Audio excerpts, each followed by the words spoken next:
عزیز طلبہ، الحمدللہ ہم لوگ اس سال جامعہ رحمانی کا تعلیمی سال حسب روایت بخاری شریف کے مبارک درس سے شروع کر رہے ہیں۔ ابھی آپ کو شیخ الحدیث صاحب نے حدیث شریف کا پہلا درس دیا الحمدللہ۔ ہم لوگ وبائی صورت سے گزر رہے ہیں، پچھلے 2 سال سے اس وبائی صورت میں ہم لوگ ہیں۔ پچھلے سال جامعہ رحمانی میں کچھ درس آن لائن دیا گیا، جس سے ہم لوگوں نے سیکھا اور یہ جانا کہ آن لائن درس کیسے دیا جاتا ہے، اور اس سال پورے اہتمام کے ساتھ ہم لوگ آن لائن درس کا افتتاح کر رہے ہیں الحمدللہ۔ اس کا یہ ایک مطلب اور بھی ہے کہ انشاءاللہ جیسے یہ وبا ختم ہوتی جائے گی اور حکومت چیزوں کو کھولتی جائے گی، ویسے ویسے ہم تمام طلباء کو بلاتے جائیں گے اور انشاءاللہ یہ درس آن لائن سے آف لائن ہو جائے گا انشاءاللہ۔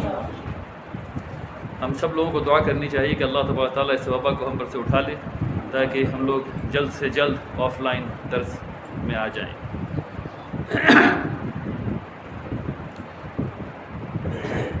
الحمدللہ جامعہ رحمانی میں بخاری شریف کا درس 1966 سے قائم ہے، تقریباً 6 دہائی ہو چکی ہے۔ اس کو شروع کیا تھا حضرت مولانا عبدالستار صاحب رحمۃ اللہ علیہ نے، اس کے بعد مولانا محمد اسماعیل صاحب نے اس کو آگے بڑھایا، پھر 39 سال تقریباً حضرت مولانا شمس الحق صاحب رحمۃ اللہ علیہ نے اس کی تدریس کا کام کیا، اس کی خدمت کی الحمدللہ، اور تقریباً 16 سال سے ہمارے شیخ الحدیث صاحب اس کام کو انجام دے رہے ہیں ماشاءاللہ۔ جامعہ رحمانی میں ہر سال پہلا درس بخاری شریف کا ہی ہوتا ہے اور اس میں بڑی برکت ہے الحمدللہ۔ ہمارے طلبہ جو آن لائن ہیں اور جو کچھ یہاں ہیں، انہیں جاننا چاہیے کہ آپ کا یہ سب سے اہم سال ہے، آپ آخر سال میں ہیں، آپ دور کے سال میں ہیں۔ یہ وہ سال ہے جب آپ کو حدیث کے اس فن میں فقہ حاصل کرنا ہے۔ آپ نے حدیث سنی ہے، آپ نے حدیث کو سنایا ہے، 8 سال 9 سال، کچھ لوگوں نے 8 سال کہیں پڑھا ہے، کچھ لوگوں نے 9 سال پڑھا ہے، لیکن اب آپ جس دور میں ہیں وہاں آپ نے حدیث کو ان 8 سالوں میں سنا اور سنایا ہے، لیکن اب آپ کو اس فن کی مہارت حاصل کرنی ہے تاکہ آپ ایک جید عالم بن سکیں انشاءاللہ۔ اس کا مطلب یہ بھی ہے کہ آپ نے جو اصول حدیث پڑھا ہے اس کی تطبیق کا وقت آپ پر آن پڑا ہے۔ آپ نے پڑھا ہے کہ راوی ہوتے ہیں، آپ نے پڑھا ہے کہ اسناد نام کی ایک چیز ہے، آپ نے پڑھا ہے کہ متن کو کیسے دیکھتے ہیں، اس کی تنقید کیسے کرتے ہیں، آپ نے پڑھا ہے کہ کتنے راوی سے جب حدیث آتی ہے تو اس کو کیا کہتے ہیں، آپ نے حدیث کی اقسام کو پڑھا ہے۔ سب سے مستند کتاب کو آپ پڑھنے جا رہے ہیں، اور یہ کہ اس کتاب کو جیسا کہ شیخ صاحب نے فرمایا، بخاری رحمۃ اللہ علیہ نے بعض روایت کے مطابق 3 لاکھ، بعض روایت کے مطابق 6 لاکھ حدیث کو سمجھا، حدیث کو یاد کیا، اور اس کے بعد ایک اطار عمل، ایک طریقہ کار، ایک فریم ورک تیار کیا کہ اس 6 لاکھ میں کون کون سی حدیث ہیں جس کو وہ اپنی کتاب میں شامل کریں گے۔ اور اس عمل کو انہوں نے 16 سال کی عمر میں شروع کیا۔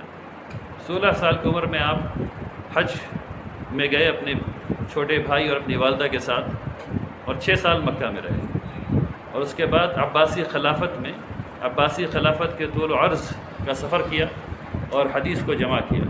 اور آپ سب لوگوں نے 8 سال میں بہت کہانی سنی ہے کہ انہوں نے کیسے گئے اور کیسے ایک حدیث کو لینے سے انکار کر دیا، اور پھر اتنا سفر کیا، اور پھر وہ سمندر میں جا رہے تھے تو جو سونے کے سکوں کا واقعہ، یہ سب واقعات آپ لوگوں کو پتہ ہیں۔ یہ کتاب اتنی شاندار کتاب اس لیے ہوئی کہ حضرت نے جو اخلاص اس کے اندر ڈالا وہ غیر معمولی تھا۔ اگر آپ ایک طلبہ کی حیثیت سے کچھ ویسا اخلاص ڈال دیں اپنی تعلیم میں تو آپ بے پناہ اچھے عالم ہو سکتے ہیں انشاءاللہ۔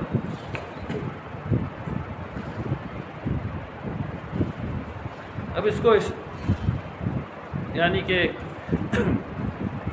ہمارے اساتذہ اس بات کے انتظار میں رہتے ہیں کہ آپ لوگ کتاب کو پڑھ کر کے سمجھیں۔ آپ تمام لوگ نے عربی پڑھی ہے 8 سال تک، عربی سب کو آتی ہے۔ اس کتاب کو پڑھ کر کے حل کروانا شیخ الحدیث کا کام نہیں ہے، اس بات کو سمجھنے کی ضرورت ہے۔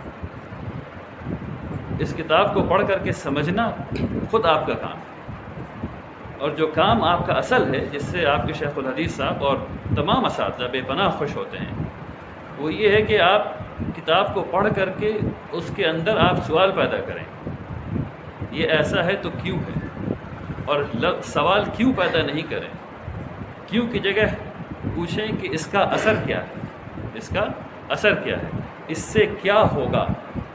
کیوں کی دوسری طرح جو پوچھنے کا ہے وہ یہ ہے، یعنی اس چیز کو اگر ہم ایسے دیکھیں تو اس کا اثر کیا ہوگا، کیا اس سے عقیدہ خراب ہو جاتا ہے، کیا اس کو ایسا کرنے سے فلاں ہو جاتا ہے، کیا اس کو ایسا کرنے سے یہ چیز ہو جائے گی۔ تو کیوں کو اگر آپ تبدیل کر دیں اور دوسرے طریقے سے پوچھیں تو وہ کہیں زیادہ اچھی بات ہوتی ہے۔ اس سے یہ پتہ چلتا ہے کہ آپ نے اس موضوع کے بارے میں سوچا ہوا ہے اور سمجھا ہوا ہے۔ جب آپ یہ سب سوال لے کر کے آئیں گے تو آپ کے اساتذہ آپ سے اور زیادہ خوش ہوں گے اور آپ کو اور زیادہ سمجھائیں گے۔ آپ کے اساتذہ کی خواہش، اندرونی خواہش یہ ہے کہ تمام حدیث آپ کے ذہن سے ہوتے ہوئے دل میں اتر جائے۔ اگر یہ نہیں ہو رہی ہے تو بہت مشکل کی بات ہے، کیونکہ قرآن کے بعد سب سے صحیح کتاب ہے آپ کے سامنے، ٹھیک ہے نا۔ جس طرح قرآن کو ہم لوگ ذہن سے ہوتے ہوئے حفظ کرتے کرتے اس کو اپنے دلوں میں اتارتے ہیں، ٹھیک اسی طریقے سے حدیث شریف کو بھی یہاں تک آنا ہے، یہاں سے ہوتے ہوئے یہاں تک آنا ہے۔ اگر وہ یہاں سے ہوتے ہوئے یہاں تک آئے گی تو دائمی ہے، اگر اس کا سفر یہیں سے شروع ہوگا اور پھر یہاں پہنچے گا تو پھر الحاد ہوگا۔ فرق سمجھتے ہیں دونوں کا؟ دونوں میں فرق ہے، ٹھیک ہے۔ اس فرق کے ساتھ میں دعوت دیتا ہوں اپنے تمام طلباء کو کہ اس کتاب کو پڑھ کر کے سمجھیں، وقت نکالیں، اس کے بعد پوری تیاری کر کے درس میں آئیں، اور ہو سکے تو اپنے سوالات کو پہلے بھیج دیں اساتذہ کو، کیونکہ اب تو واٹس ایپ ہے سب کے پاس، سب کو پتہ ہے کہ ان کو کیا پوچھنا ہے۔ اگر وہ سوالات کو پہلے بھیج دیں گے تو بہت اچھا ہوگا۔ اس کا یہ بھی ہرگز مطلب نہیں ہے کہ ہم لوگ سوال کو احترام سے جوڑیں۔ سوال اور احترام دو مختلف چیزیں ہیں۔ آپ کا سوال کرنا اساتذہ کے احترام میں کوئی کمی، ایسی کوئی بات نہیں۔ ہاں، اگر آپ کا سوال احترام میں کمی کا ہے تو پھر بات ہے۔ آپ میں سے کچھ حضرات اساتذہ کو کے احترام میں کمی کر دیتے ہیں، بالکل ناقابل قبول بات ہے۔ آپ کے سوال سے احترام میں کمی نہیں آتی، آپ کی نیت سے احترام میں کمی آتی ہے، آپ کے پوچھنے کے طریقے سے احترام میں کمی آتی ہے۔ اس بات کو یاد رکھیے کہ آپ کے اساتذہ انسان ہیں۔ ایک انسان گزرے ہیں ہم سے پہلے جن کا نام ہے امام مالک رحمۃ اللہ علیہ۔ اس زمانے میں جب لوگ خچر سے اور گھوڑوں سے اور اونٹ سے سفر کیا کرتے تھے، اس وقت مصر سے ایک صاحب اپنے گاؤں سے 40 سوال لے کر کے آئے امام مالک رحمۃ اللہ علیہ کے پاس مدینہ، اور 40 سوال کا انہوں نے ان سے مطالبہ کیا کہ یہ 40 سوال ہمارے گاؤں سے آپ کے لیے ہے، اس کا جواب دیجئے۔ امام مالک، میں امام مالک کی بات کر رہا ہوں، انہوں نے 36 سوال کے بارے میں کہا کہ مجھے پتہ نہیں، 40 میں سے 36 کے بارے میں کہا کہ مجھے پتہ نہیں، میں کھوج کے بتاؤں۔ یہ عالم کی نشانی، یہ یقیناً یہ ہوگا کہ آپ کے اساتذہ کو کوئی سوال اس وقت ذہن میں اس کا جواب نہیں ہے۔ کوئی آدمی جو ہے اس کا ذہن جو ہے، کمپیوٹر تو ہے نہیں کہ ہر چیز فیڈ کیا ہوا ہے اور آپ نے بٹن دبایا اور جواب آ گیا۔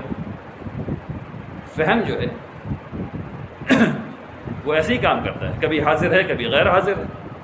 بہت ممکن ہے کہ آپ نے سوال کیا، آپ کے اساتذہ کا ذہن جو ہے، آپ کے استاذ کا ذہن غیر حاضر ہو، تو جواب نہیں دیں گے، وہ کہیں گے کہ میں دیکھ کر کے بتاؤں گا، میں یاد کر کے بتاؤں گا، میں کھوج کے بتاؤں گا۔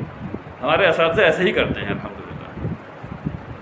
اور اس سے آپ کا بہت فائدہ ہے. اس سے آپ کو ہرگز یہ مطلب نہیں لگانا چاہیے کہ آپ کے استاذ کو نہیں پتہ ہے، اور اگر نہیں پتہ ہے تو یہ انسان ہونے کی نشانی ہے. ہر استاذ ایک متعلم بھی ہے، ہر استاذ ایک اسٹوڈنٹ بھی ہے، اور یہی اس کی کامیابی کی نشانی ہے. کوئی بھی کامیاب استاذ کبھی یہ نہیں کہتا کہ میں نے سب سیکھ لیا. کوئی کامیاب استاذ کبھی یہ نہیں کہتا کہ میں نے سب سیکھ لیا. ہر کامیاب استاذ یہ کہتا ہے کہ میں سیکھ رہا ہوں. اس لیے آپ جو طلبہ ہیں انہیں کچھ زیادہ سیکھنا ہے، ہمارے استاذ جو سالوں سے پڑھا رہے ہیں انہیں کچھ کم سیکھنا ہے. فرق صرف اتنا ہے. الحمدللہ.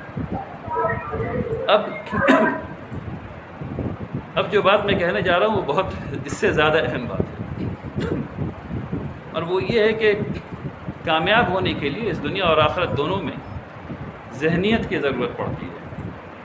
ذہنیت آپ کے اعتقاد اور ایمان کا مظہر ہے. یعنی جب جو نیت آپ کرتے ہیں اور جو عمل آپ کرتے ہیں وہ آپ کے اعتقاد اور ایمان کی شکل ہے. وہ دکھاتی ہے کہ آپ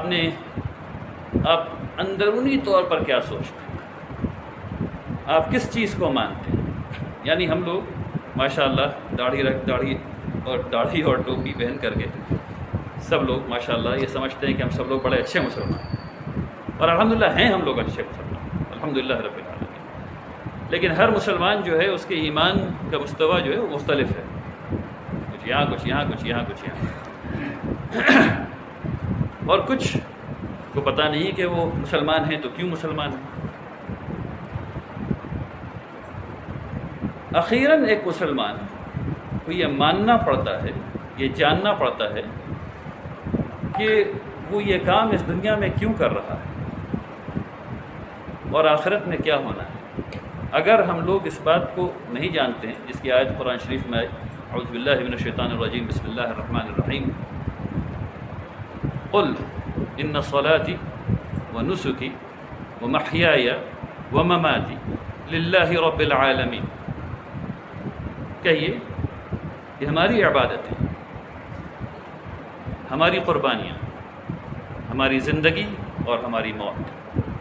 سوچیے اللہ تبارک تعالیٰ کیا کہہ رہے ہیں. ہماری عبادتیں، ہماری قربانیاں، ہماری زندگی، ہماری موت للہ رب العالمین. اگر یہ اللہ کے لیے نہیں ہوگی، اگر یہ کسی اور چیز کے لیے ہوگی، اگر ہم ٹوپی پہنتے ہیں یہ دکھانے کے لیے کہ ہم عالم ہیں تو ریا ختم، خلاص بات ختم ہو جاتی ہے. اگر ہم دکھاوا کرتے ہیں بات ختم ہو جاتی ہے. اگر یہ اللہ کے لیے نہیں ہے تو پھر بیکار. اس سے بہتر ہے کہ آپ دنیا کا مزہ اٹھا لیجیے، کیونکہ آخرت میں تو مزہ نہیں مل رہا ہے نا. حضرت شیخ نے ابھی آپ لوگوں کو حدیث شریف کا پہلا درس دیا، اس میں تھا انما الاعمال بالنیات.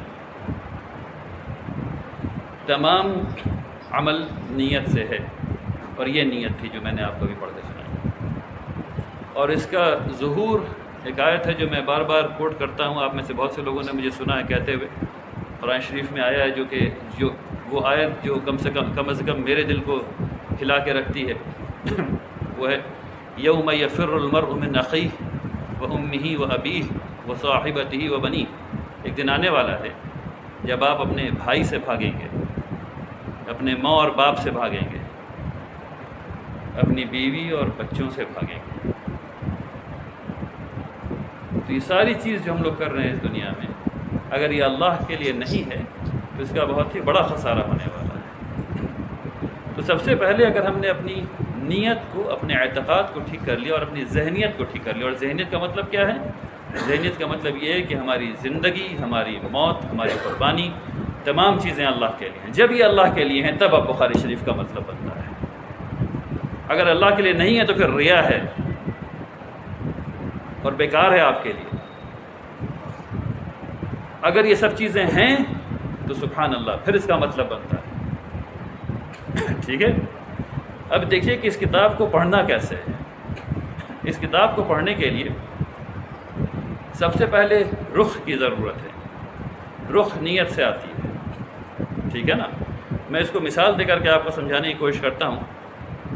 مولانا مجھے پتہ ہے کہ آپ کو جانا ہے، 2 منٹ میں ختم کرتا ہوں انشاءاللہ۔ مجھے مثال دے کے آپ کو بتانے کی کوشش کرتا ہوں، اگر آپ کو سفر کرنا ہے تو سب سے پہلا سوال ہوگا کہاں جانا ہے۔ آپ کے سامنے خریدہ ہے، ایک میپ آپ کے سامنے ہے، اس میں کشمیر بھی ہے، اس میں کنیا کماری بھی ہے، اس میں گجرات بھی ہے، اس میں آسام بھی ہے۔ آپ کو طے کرنا ہے کہ کدھر جانا ہے، رخ کیا ہوگا۔ جب تک کہ آپ رخ طے نہیں کریں گے آپ کہیں بھی جا رہے ہیں پہنچ جائیں گے، کہاں پہنچیں گے پتہ نہیں، ٹھیک ہے نا۔ تو آپ کو سب سے پہلے طے کرنا ہے کہ آپ کہاں جا رہے ہیں۔ ہم نے طے کر لیا، ہم نے کیا طے کر لیا؟ ہم نے طے کر لیا کہ ہماری موت، ہماری زندگی، یہ تمام چیزیں اللہ کے لیے، یہ ہم نے طے کر لیا، ہمارا رخ متعین ہے۔ اب اس کو حاصل کرنے کے لیے ہم صحیح بخاری پڑھو، ٹھیک ہے نا۔ تو ہماری دلی یہ ہے، ہم نے طے کر لیا کہ ہماری دلی یہ ہے۔ اب دلی جب طے ہو گئی ہے تب آپ کو پتہ ہے، اگر آپ ہندوستان کے بیچ میں کھڑے ہیں تو آپ کو پتہ ہے کہ آپ کو اوپر جانا ہے، دلی کی طرف جانا ہے۔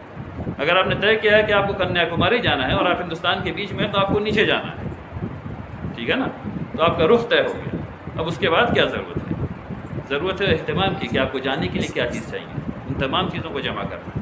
آپ کو یہ پتہ ہونا چاہیے کہ اگر آپ مثلاً پٹنہ سے دلی جا رہے ہیں اور اگر آپ کو ٹرین سے جانا ہے تو بیچ میں مغل سرائے آئے گا، اس کے بعد کانپور آئے گا۔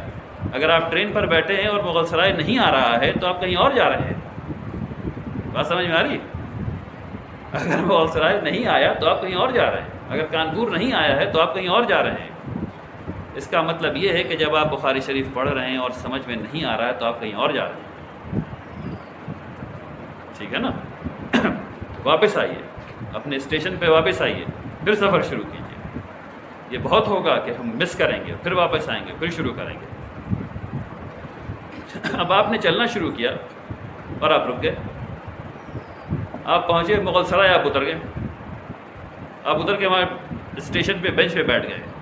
آپ کبھی بھی دلی پہنچ سکتے ہیں، اگر آپ ٹرین سے اتر گئے تو آپ دلی پہنچ سکتے ہیں، کبھی نہیں پہنچ سکتے، ٹھیک ہے نا۔ اس کا مطلب یہ ہے کہ آپ کو تعلیم کا یہ سفر لگاتار بار بار ہر بار کرنا پڑے گا، ہر روز کرنا پڑے گا۔ اس کی اسپیڈ صحیح رکھنی پڑے گی۔ اس کی اسپیڈ یہ نہیں ہو سکتی کہ آپ ایک دن تو پورا دن دوڑیں اور 6 مہینے سو جائیں۔ اس کا مطلب یہ ہے کہ آپ کو لگاتار ہر روز چلنا پڑے گا تاکہ اس سفر کو آپ پورا کر سکیں۔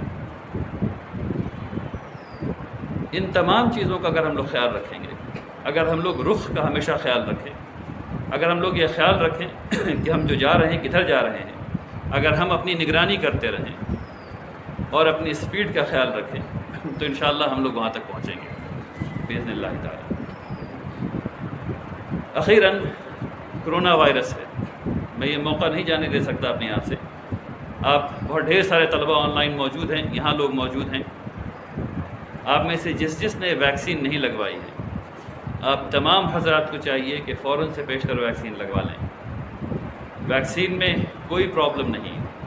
میں نے اپنے ڈاکٹر دوستوں سے یہاں سے لے کے امریکہ تک بات کر لی، الحمدللہ رب العالمین، ویکسین میں کوئی پرابلم نہیں۔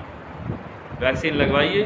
آپ میں سے جو حضرات 60 سال سے اوپر ہیں انہیں صرف چاہیے کہ ڈاکٹر سے ایک دفعہ رائے کر لیں۔ 1-2 ٹیسٹ ہوتا ہے CPR وغیرہ کا، وہ کروا لیں، لیکن CPR یا CRP میں بھول رہا ہوں، ٹیسٹ ہوتا ہے وہ کروا لیں، لیکن اکثر لوگوں کو 99.99% لوگوں کو وہ بھی کروانے کی ضرورت نہیں۔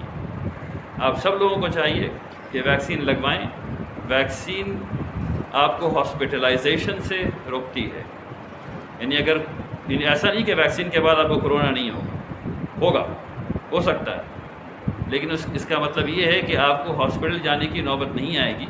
اس کا ظہور ایک ٹھنڈے کھانسی بخار کی طرح ہوگا اور پھر وہ انشاءاللہ ختم ہو جائے گا۔ اسی کے ساتھ میں اپنی بات ختم کرتا ہوں۔ سبحانک اللہم و بحمدک، نشہد ان لا الہ الا انت، نستغفرک و نتوب الیک۔